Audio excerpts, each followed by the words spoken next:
What do you make of Prince Andrew's denials? Can you comment on that? You said you won't be silenced.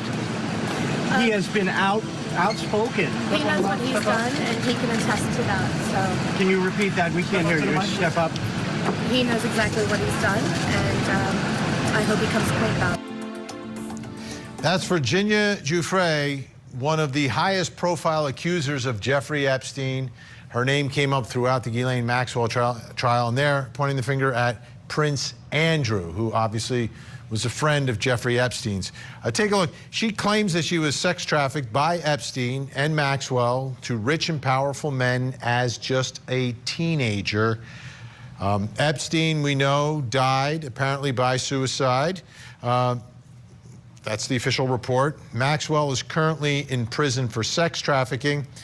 And Virginia Giuffre sued Prince Andrew, claiming he forced her to engage in sex with him 3 times between 1999 and 2002. She reached an out-of-court settlement with Prince Andrew in 2022. That amount is undisclosed. And now, a big development today. She's been living in Australia. She married a man from Australia, and she put a post up on Instagram. This year, and here it is, wow. This year has been the worst start to a new year, but I won't bore anyone with the details. But I think it is important to note that when a school bus driver comes at you driving 110 kilometers, that's 68 miles per hour, as we were slowing for a turn, that no matter what your car is made of, it might as well be a tin can.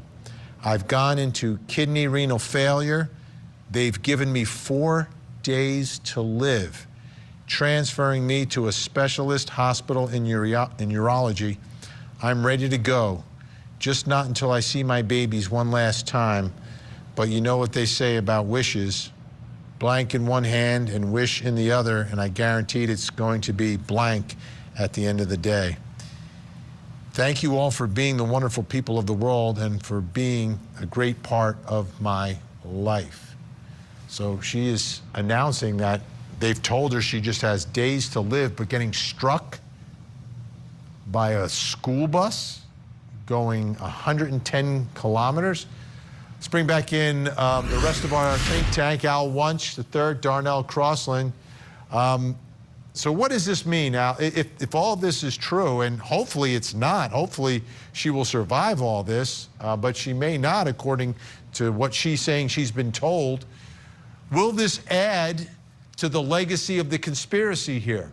Now with more documents being released, more information coming out, do you believe people will now look at this and say, well, what exactly happened here?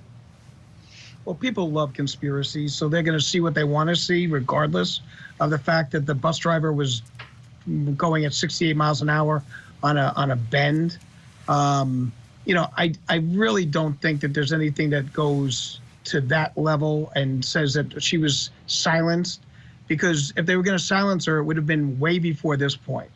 Now, well, we are at a point, though, where the understanding is that there are going to be more documents released. No doubt, but here's the thing. Okay, first and foremost, and I know, Vinny, you're going to join me on this, and even Darnell will.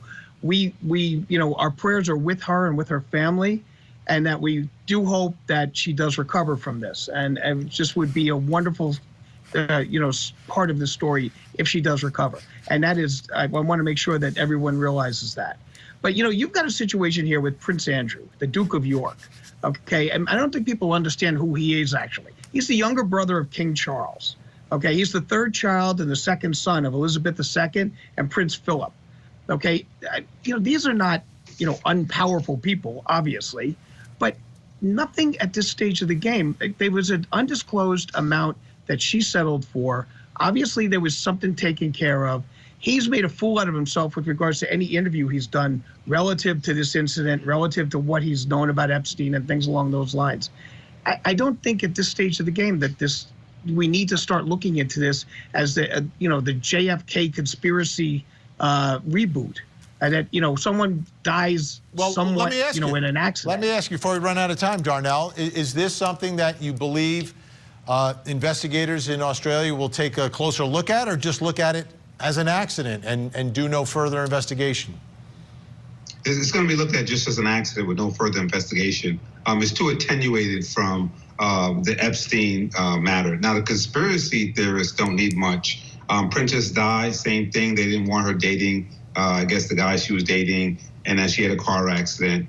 Andrew Bourdain hung himself from a doorknob. I mean, when did you get wrapped up into the rich and famous and these powerful people, and you end up with a car accident?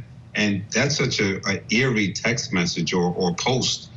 So it's going to be fodder for the conspiracy theorists, and it does look a little bit suspicious to me.